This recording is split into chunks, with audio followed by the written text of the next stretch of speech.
We've been talking with you a lot about supply chain problems affecting more and more parts of our lives, but we have learned we could have it a lot worse. Seth Kaplan explains why where we live has helped a lot of us avoid those headaches. Our number one ingredient is barley. From Germany, and for folks at the Sign of the Horse Brewery, In our mind, we never even dreamed of potentially having a shortage of German grains. that's what head brewer Jesse Mills tells his friends who aren't in the beer brewing business. They're blown away. They're shocked, right? In all honesty, I am too. But that was the situation a couple months ago, and it wasn't just the stuff in the beer, but the cans that held the beer. There's cans everywhere, right? On that skid, there's like 5,000 cans.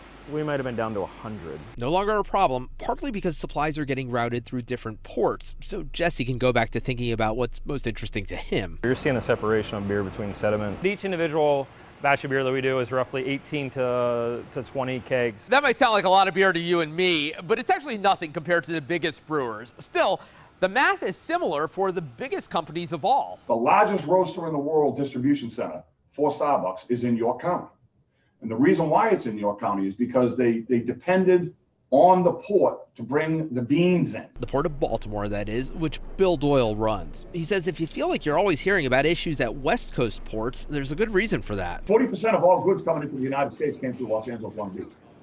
Period.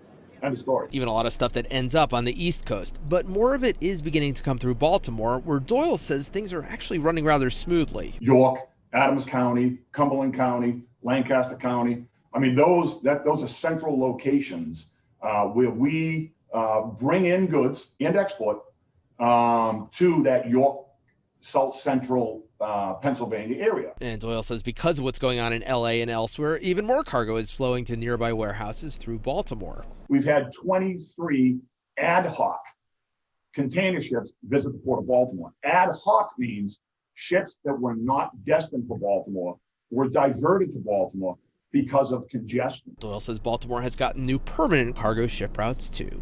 Seth Kaplan, ABC 27 News.